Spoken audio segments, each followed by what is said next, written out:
You're watching the Randy and Christa Show. I'm Randy Alvarez. And I'm Christa Orrechio, and this is news that makes you healthier. Today's show, Randy, is for women 40 and up, perimenopause and menopause. We have Dr. Melinda Silva coming on the show, which you've interviewed before. I've interviewed her. I met her at the biggest conference of its kind, the American Academy of Anti-Aging Medicine. So she's good. She's a Fox contributor. You were on the Doctors the same day she was on the Doctors? That's how I met her. We were on the Doctors the same day, and then she also does a weekly segment with our local Fox affiliate. And just talking with her a few weeks ago, and she said, you know, she's been a board-certified family physician for 16 years and really wanted to move into the hormones and the endocrine system. And I love her approach. So she did a fellowship in functional medicine. She's a regenerative medicine specialist. So we're going to talk about weight loss when nothing else works. You know, when you get the belly bulge in your early 40s through menopause. We're going to talk about graceful aging, not anti-aging. And just I want our viewers to really understand hormones in a different way You know, today. I talked to her in the green room, and one of the things that she points out, this is like the new aging gracefully. That you could either take advantage of modern medicine, what they know about bioidentical hormones, or not, right? It's not for everybody, but it's worth looking at. And she's into nutrition too, like you. Yeah, she's into lifestyle, fitness, nutrition. You can't be a health practitioner and not focus on those things. You have a big following. What do your people want to know about bioidentical hormones? When you interview her today, what are you going to get from her? What they want to know, because you can use synthetic hormones or you can use plant-based hormones. And so I want her to drive the point home for those. And then also it's so sensitive. So I get the question a lot, like, so how do I know how to customize a dose for myself? And then if you start healing, should you stay on that same dose? So if she can lay out a plan for our viewers and for my tribe today, I think that would add a lot of value to them. Okay, good. We're going to go to that interview right now. You're watching the Randy and Christa Show. We'll be right back. Welcome back. You are watching the Randy and Christa Show, news that makes you healthier. I'm Christa Orrechio, and I'm very excited to introduce you today to Dr. Melinda Silva. She is a medical doctor and also functional medicine doctor and healthy hormone specialist. Welcome to the program, Dr. Silva. Oh, thank you for having me. I'm so happy to be here. Yes, you are my Fox 5 cohort. That's right. And I'm so glad we ran into each other again and that we could have you here because I love what you're doing. Oh, serendipity. It is serendipitous. And we're going to help women today that are perimenopausal and menopausal. I'd say anywhere over 40. Yes. I want to talk hormones and figure out how to holistically help these women to lose weight. And I love how you say age gracefully. Right. So give me kind of broad strokes umbrella of how do you help women in this category? Which hormones do you look at first, and how is this a holistic process? Well, for me, it started with helping myself. I started having hormonal changes when I was about 47. I had my fourth baby when I was 40 years old. Okay. And I was having issues with sleep and energy and mood and stamina. And when I went to my own doctor, the treatment was birth control pills and Prozac. And I knew that that wasn't going to be what I wanted to do for myself, because as a doctor, my focus has always been prevention and doing things more naturally. So I looked outside of mainstream medicine and I found out about bioidentical hormones, and it changed my life. I mean, I remember having that midlife belly bulge and just not feeling pretty and not feeling good and just feeling tired, and knowing that I could do something to help that wasn't going to hurt me. I didn't want to take any prescription drugs. The synthetic hormones, you know, have increased risks of heart disease, cancer, and stroke, and I didn't want to have that. So the bioidentical hormones not only gave me my life back, but it helped me to be on a path of wellness and health. And you that can makes me then stronger. pay it forward. Yes, for sure. And now I can help people who have the same issues, you know. So I focus quality of life, sleep, energy, sex, stamina, weight, mood, the things that we care about. You know, as my husband says, when mama's not happy, nobody's happy. Yes, there's a lot of signs about that, isn't there? So, okay, so at 40, fourth child, now you've got to, I mean, your body's been through so much at this point. You're a doctor, you're a mother of 4, and you're depleted. So where did you start? Like our viewers in the same situation, where do they begin? Well, I just want to make sure that people understand one of the reasons why your weight fluctuates is because your hormones are fluctuating. Yes. Between 20 and 30, most people stay the same weight, right? Because your hormones are pretty stable. After pregnancy, after 40, the closer you are to menopause, the hormone fluctuations cause weight fluctuations and also decrease in metabolism. Yes. The hormones that are really important for that are the thyroid hormones, estrogen, progesterone, and testosterone. All help to keep you healthier weight or make you gain weight. So it's important to have those in balance. And it's body composition as well, right? I hear women a lot in my practice say, I'm getting more cellulite, and I never had it now in my late 30s and early 40s. Oh, I hate cellulite. All of us That's do. like the vein of our existence. And any woman can get cellulite, whether or not they're overweight. Yes. There's one statistic that says 90% of women at one point in their life will get cellulite. Yes. So cellulite happens when there's the fat cells that are kind of in disarray under the dermis layer, and there's decreased collagen there. So it's going to be in women more common in the thigh area or the buttocks area, and a lot of the times that is that way because you're not moving as much. So women postpartum after pregnancy, so they're not moving around as much. The circulation is less in that area, and so the pockets of fat can stay there. But women that are not overweight can also have cellulite issues. So it's a disarray of the collagen and the structural integrity of the fat and the collagen in that area that causes the dimpling and the very unsightliness of But the cellulite. Is there also a hormonal component of low testosterone? Most definitely. And then more cellulite showing up? The research shows that when women don't have enough testosterone, that the cellulite is more predominant. And unfortunately, as we age, women are going to lose testosterone. It's a myth that women don't need testosterone. When women stop producing estrogen and progesterone, they also start producing testosterone. We become and we forget depleted. about it, right? And that can cause the propensity of the cellulite to occur. Do you have a patient story that you're thinking of a woman after she's giving birth and she's depleted, and did you put her on testosterone and really start to see positive changes, not only in weight and cellulite, but in energy and that get up and go to be able to re-enter life after going through such a journey? Yes, you know, I saw a patient the other day. She was on her third child. She was in her mid-30s, and she did not feel like herself again. After the 2 babies, it was fine, but for some reason, her third baby just zapped her all of the energy. And she was kind of reluctant to start on testosterone, but her testosterone was really low. She was on birth control pills for many years, and a lot of women don't know that birth control pills actually deplete your testosterone levels. And the problem with her was that she had really low libido, and her husband urged her to come in to be seen because he wanted her to feel sexy again. Testosterone for women also gives women that edge. So she didn't have motivation. She was apathetic. She didn't really have the oomph for life. So really she just wanted to feel like herself again. So we started her on progesterone and testosterone because that's what her lab levels showed. I never start people on hormone without checking what the hormone levels are. Absolutely. And hers were really low. And what happened was that her progesterone was low, which caused her to have more of a belly bulge. So it was harder for her to lose the weight.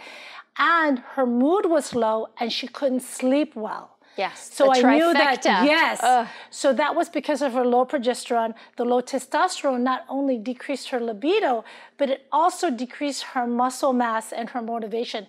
So a few weeks after she started on testosterone, her whole life turned around. I mean, she was able to play with her kids, you know, have energy for them, and be intimate with her husband again, which was important, you know, for their marriage, but then also do things for herself. As women, we do so much for others that sometimes we forget about ourselves. So I'll have women tell me, you know, I just have just enough energy to cook and clean, get the kids ready for school, but then they don't have time to do the things that they enjoy, you know, like their own exercise routine, whether it be yoga or dance or whatever fulfills them. And I always tell people, when you're happier, you're always going to be a better mom, a better wife. So the testosterone for this woman gave her that energy to get through her day, but then she was able to exercise, which we know is going to increase muscle mass, is going to keep her bones strong, is going to keep her mind sharp because there are testosterone receptors on the brain, is going to make her more intimate with her husband, so everything at home is better. And it just totally turned her life around. And it was not, I didn't give her anything that was harmful or was going to be dangerous for her, because I always do physiologic doses. I don't ever do anything that's going to be too much.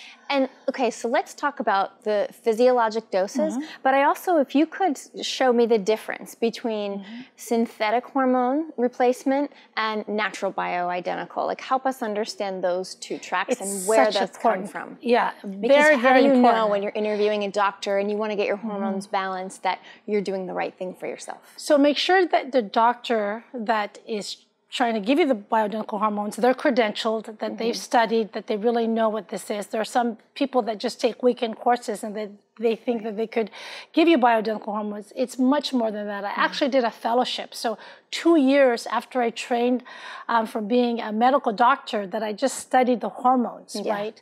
So and the bioidentical, yes, it's very complicated. The bioidentical hormones are different because they're made from plant sources. I prefer the ones with yam, made from plant sources, and they're made to look identical to the hormones your body makes. So they're chemically identical to the hormones your body has.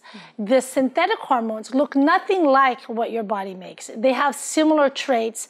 Premarin, which was the #1 synthetic hormone in the world at one time before the Women's Health Initiative showed that it was dangerous with its use with Provera, that comes from the urine of a pregnant horse. You know, that's not anything like what that your body be in makes. Our bodies, right? Yeah. So obviously it makes sense that your body's going to have side effects.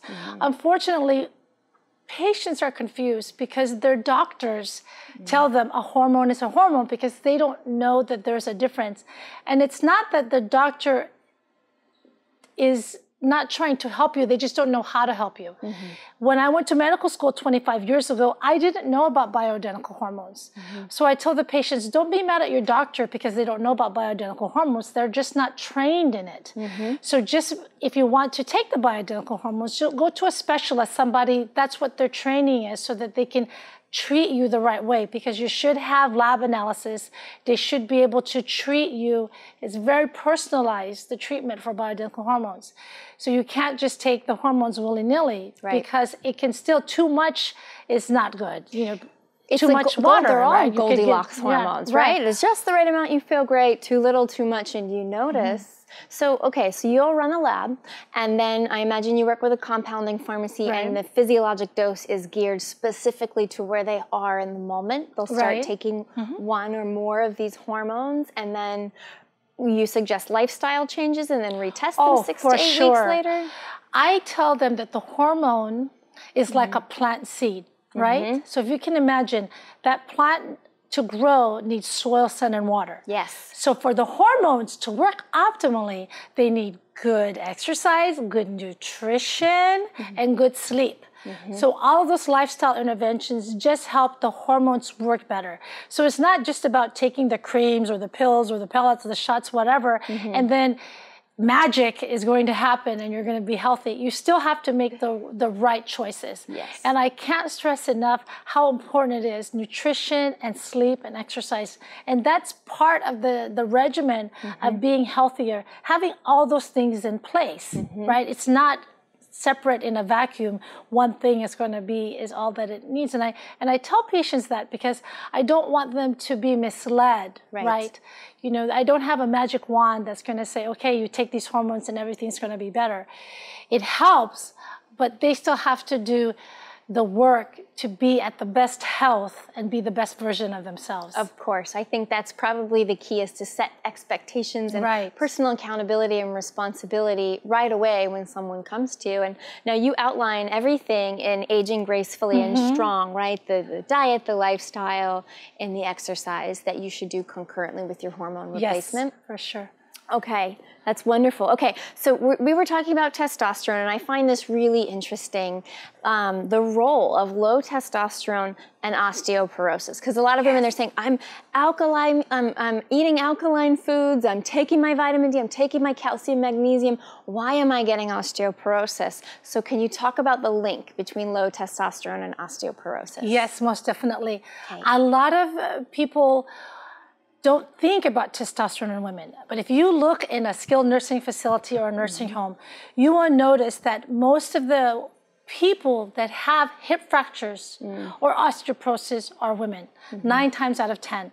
That's because men have 10 times the testosterone that women do. So when women actually get replenished with testosterone, then it will help the osteoblasts in their bones to grow their bone and keep their bone strong. So there's a definite link with testosterone and bone health. So I tell women that it's really important to make sure that you're at normal physiologic levels. The problem is with menopause, those levels decrease. So you need to replenish enough so that you can keep strong. You don't want to overdo it. You don't need too much. Too much of anything is not actually good, but you need enough so that your bones can stay strong. And I'm afraid of osteoporosis because it affects Asian women more and women that are shorter and thinner. So I don't know if you knew that. So for me, I remember my grandma always hunched over, and my poor grandma, and I used to think, oh my God, I wish I could have helped her. And you know, there's not a lot of options for women, but one thing that's very easy to do is to make sure your testosterone levels are normal. Because not only will it help with osteoporosis and keeping your bones strong, it'll help prevent dementia. There's testosterone receptors on the brain, so it keeps your brain sharp. It keeps you having too much weight because it helps with your lean muscle mass. And if you have more lean muscle mass, then you're going to have a better weight because then you're not going to have as much fat. So all of those things contribute to having a healthier body. So would you suggest that a woman who's low in testosterone, I mean, some women can be on it for the rest of their life after perimenopause or menopause? Right. And then they just consistently, how often should you get tested to see how your levels are fluctuating to adjust your dose? Well, I test people at least every 6 months, so twice a year, just like going to the dentist, right? Because we're just going to do maintenance. So if you check twice a year, then we can make sure that your levels haven't fluctuated, because your hormone levels don't stay stagnant. It's a very dynamic process. So it's going to change, ebb and flow, depending on life factors. So much. Because stress and physical ailments, emotional distress, all of that affect your hormone levels. So that's why it's important to make sure that you have a good balance. And the only way that you really know is if you check. Yes, thank you. I always say, don't guess at it, test it. And we're in I would love to talk with you actually all day about this. We're in our final few minutes. So my takeaway is for our viewers you must always check your thyroid. All 4 thyroid hormones, guys, not just TSH. Right. And we'll check our testosterone, we'll check our estrogen, we'll check our progesterone. And if we need to supplement, it's with plant-based hormones, finding a specialist, testing at least every 6 months. Is there any other takeaway that you would have for our viewers? Anything that you want to leave them with estrogen? A lot of people get confused about that. Well, there's a lot of environmental influences that have caused women and men to be estrogen dominant. So you just have to be careful of what you put on your skin. You know, a lot of things that have parabens in it can increase the estrogen level and cause you to be estrogen dominant. Even the food that we consume, you know, always choose organic whenever possible. The meat that we eat, it's better to have a more whole food, plant-based diet that helps, especially as we get older, because there's a lot of environmental toxins that cause us to be estrogen dominant. And that's not good for either men or women. Right, and especially with breast cancer on the rise in 1 in 8 women. That will increase your risk of breast cancer as well. Not to mention it increases your risk of diabetes because you have more insulin resistance, and then you get the midlife belly bulge, and nobody likes that. No. So just for all of those reasons, you know, just coming from a place of health, just look at the things in your environment, you know, and make wise choices about the food that you eat and what you feed your family. Excellent advice. And your practice is in San Diego? Yes, I practice in East Lake, which is right next to Chula Vista. Okay. Right off the 125, so it's very easy for people to get to. My practice is functional medicine. I am a primary care doctor, board certified physician, but I bridge the world of Eastern and Western medicine. I bridge the world of mainstream traditional medicine with functional integrative medicine. So I take the best of both worlds. Yeah, well, that couldn't make us happier. That is why we started the Randy and Christa Show. So it's such a privilege for me. Thanks for doing what you do, and thanks for being here. Excellent information. We'll be right back. Welcome back. You're watching the Randy and Christa Show, news that makes you healthier. That was great, Randy. It was good. The biggest takeaway for me was I didn't ever really think about the connection between osteoporosis and low testosterone. And I think when women do hormone balancing, they kind of stay away from testosterone or they're afraid of it. And so that was really fascinating. Now, you know, women, she's talking about women over 40 and the commonly replaced hormones, thyroid, estrogen, testosterone. I asked her too.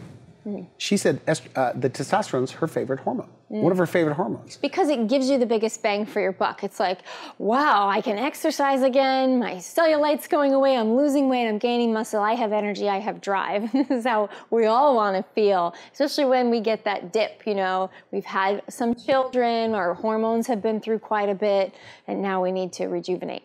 Now, one of the things, you know, I learned a lot. I loved what she had to say, is that as you age, hormone levels go down. Yes. She talks about physiologic dosing. That means returning their levels to where they used to be. And according to her, her patients start acting young again. Yes. They're happy again. Yes. So now in your clinical practice, I mean, this must be a big topic. Everybody must be asking you about hormones. Like, who do I go to? Who's the go-to doctor? She's one of the people that you endorse. Yes, and I'm so glad to be reconnected to her because a lot of the people I endorse, their practices are getting full, they have a wait list, and so I'm always looking for good functional medicine practitioners that I trust because I will help them heal their adrenals and get their thyroid on track, but I don't really touch the sex hormones. And I think that that's key, is understanding how to use that physiologic dose. Like she was saying, you know, you interviewed her, it's like if you have to get from here to LA, but there's only enough gas in the tank to get to Orange County, you know, most women will operate on an empty cup or half a tank of gas and drag themselves through life. And so this is the finishing touches once you've healed your gut and helped your immune system and rebuilt some of your adrenal glands. Now, one of the things that she points out is that there are many doctors, and I know a few of those, that will throw hormones, I'm saying throw hormones, prescribe hormones to somebody knowingly has a bad diet.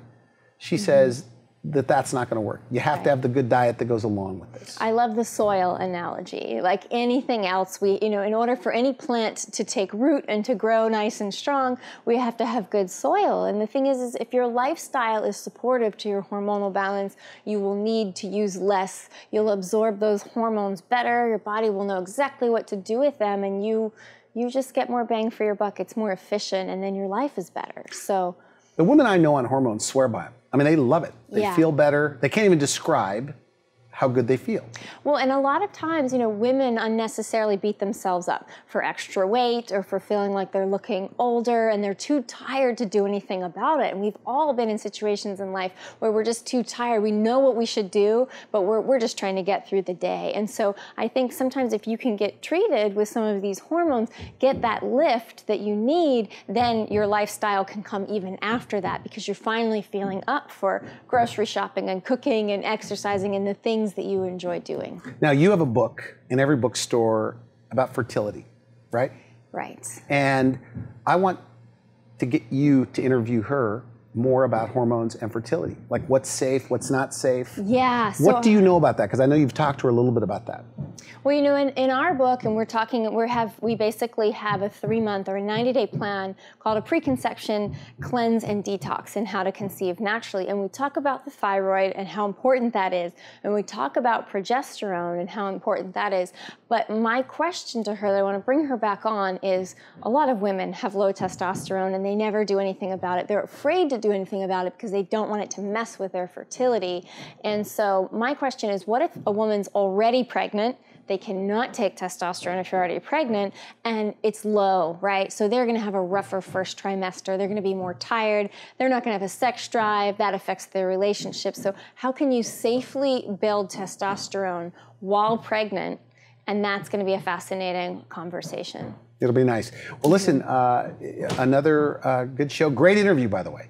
That was a lot of fun. I would love to have her back. She's a wealth of knowledge. All right. You've been watching the Randy and Christa Show. Christa, final comment about this? Thanks for being here with us, you guys. And just know that you have to vet out your practitioner, and that this is the way healthcare has gone, is you need to understand what you're looking for to find the practitioner that can meet your needs. Thanks for being here, and we'll catch you next time.